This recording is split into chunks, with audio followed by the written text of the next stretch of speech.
Oh no.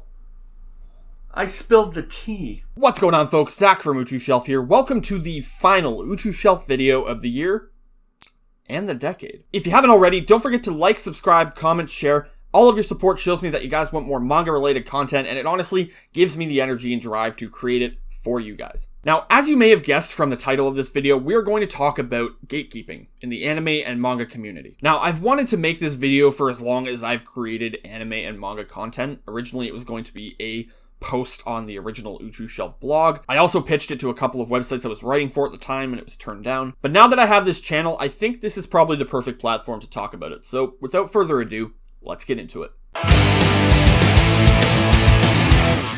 So just to preface this video a little bit, the way I got into anime is pretty much like a lot of other kids. I watched Pokemon, I watched Digimon, Monster Rancher, Sailor Moon, Dragon Ball Z. When I was about 12 or 13, I got a computer for Christmas, and I started joining like forums and message boards, and one website in particular that I was like really super into as a kid was Newgrounds. Now there was this one flash game on Newgrounds called the Love Hina Dating Simulator, and that is actually funny enough what got me into anime. Now this is back way before Crunchyroll and Netflix even existed. So the way that I would get my anime is that I would download them from LimeWire or BearShare, and we also rented some from our local video store. Now between then and my first year of high school, I didn't actually have anyone to talk about anime with. And then my first year of high school, the rival high school up the road had an anime club, and I had a friend who went there, so he brought me in and we joined the club together. I met a whole bunch of really cool people. I met a couple of people that I still am friends with to this day. And overall, the experience of being in an anime club was actually pretty cool. Every week we would talk about anime we watched that week. We would vote on anime to watch. We'd watch like 2 hours of anime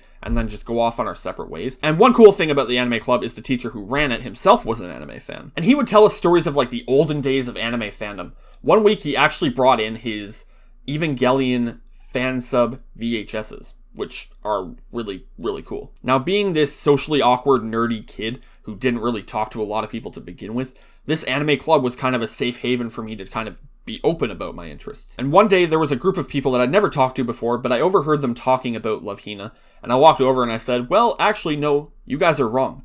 This is the best Love Hina girl. And we had a joking argument about it for about 10 minutes. I introduced myself, they introduced themselves. And one of them finally said, oh, what other anime do you watch? Like, what are you watching right now? And I said, oh, right now I'm watching Naruto. I've just started getting into Bleach. I'm really into D. Gray Man right now as well. So they started kind of scoffing and giving me this weird look. And one of them said, oh, have you never seen Serial Experiments Lain? And I said, no, never heard of that. What's that about? Next guy went, well, what about Guyver or Armitage? And I said, I've never heard of those either. What are they about? They sound kind of cool. And no word of a lie, they turn around and just physically exclude me from the circle we were talking in. And all I could hear them muttering was, noobs, newbies. So I'm gonna just say it right off the bat. Gatekeeping is fucking stupid. If you say that someone can't or shouldn't like something because they don't fit into your specific back-asswards notion of what someone who likes anime and manga either looks like, enjoys, or should act, you can chow back a Costco-sized bag of male sexual appendages. Oh, so I'm not supposed to recommend anime anymore?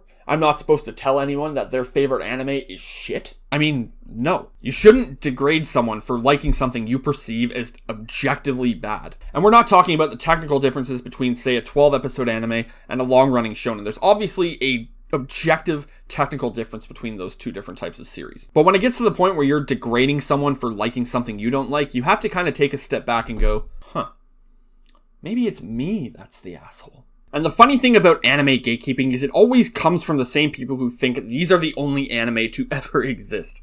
They always have these same opinions. Your opinion on anime is irrelevant if you have only seen Dragon Ball Z and Naruto. Name 7 animes that are not Bleach, Naruto, One Piece, Fairy Tail, Sword Art Online, Tokyo Ghoul, Black Butler, any of the Dragon Ball Zs, Pokemon, or Full Metal Alchemist. Just because you watch Naruto and Dragon Ball Z doesn't mean you watch anime. Don't call yourself an otaku if you've only watched Tokyo Ghoul or other mainstream anime. It just bugs the crap out of me because what is the point of denying people entry to this bullshit self-perceived secret club, which, by the way, guys, does not exist, based on a set of criteria you yourself probably broke to get into anime? Now this screen cap is going to lead us into my next point. I hate how Forever 21 is now selling anime shit because every local bitch want to ride on that weeaboo shit. Nah, stay in your lane. Y'all bullied me for reading manga books when I was in elementary school. Now, I can relate to this to some degree. Back when I was in high school, I used to go home for lunch, but in the winter it was like really cold and it always snowed a lot and it was just a pain in the ass to go home. So at lunch, what I would do is I would sit by my locker, I'd sit in the cafeteria or just go to the library and I would read manga. Now I had a few bullies that would just give me crap for liking anime. I would sometimes draw really bad Naruto OCs in French class.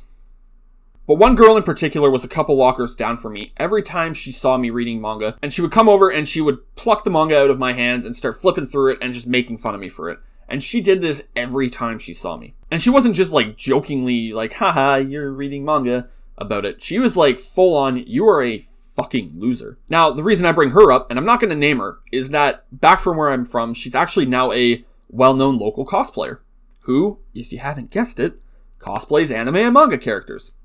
Now, obviously, part of that pisses me off, but on the whole, I honestly wish that I had someone to talk about anime and manga with growing up. Because unless you frequented cons or anime clubs, it was a pretty isolating place to be before this current climate of anime fandom. I mean, really, this person should be relieved that nobody has to go through what they or what I went through, because anime is now kind of the cool thing to like. But they should also be proud that they were on the frontier of something that is now really, really cool. Now, earlier this year, I had found a video that someone had retweeted that is titled, Why We Need Gatekeeping, the Cancer-Killing Anime. I'm not going to show any clips of it because I don't think it's really worth watching, but it starts off with this totally bullshit, never would have happened scenario. It starts off with this true anime fan who's at a house party, he's in the kitchen by himself eating food, when another dude bro, fake anime fan, generic looking dude, comes up and starts chatting with him. He finds out that the real anime fan likes anime, and the two of them start talking about anime. Now, the real anime fan gets this impression that the fake anime fan is a poser. He's not really into anime as much as he is. So because the fake anime fan's knowledge of the particular series they were talking about wasn't encyclopedic, the real anime fan decides to come up with this trap, if you can call it that, to catch out the fake anime fan to prove that he is actually not an anime fan. It's about as super awkward and socially inept as it sounds, and it actually prompts the fake anime fan, who, might I add, walked up to the lonely guy at the party to say, alright dude, whatever, and just walk away.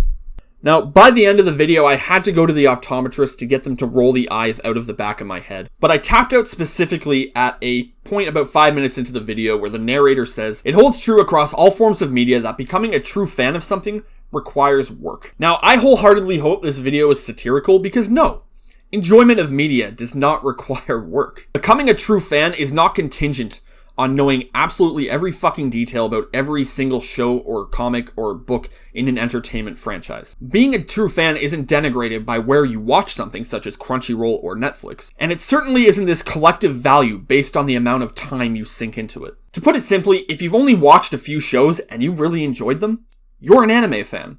If you've only read a few volumes or series of manga and you really enjoyed them, you're a manga fan. More bluntly, the only fake anime fans that could possibly exist are companies that pretend to like it in order to profit off of it in this poorly veiled sense of corporate relatability. That's it.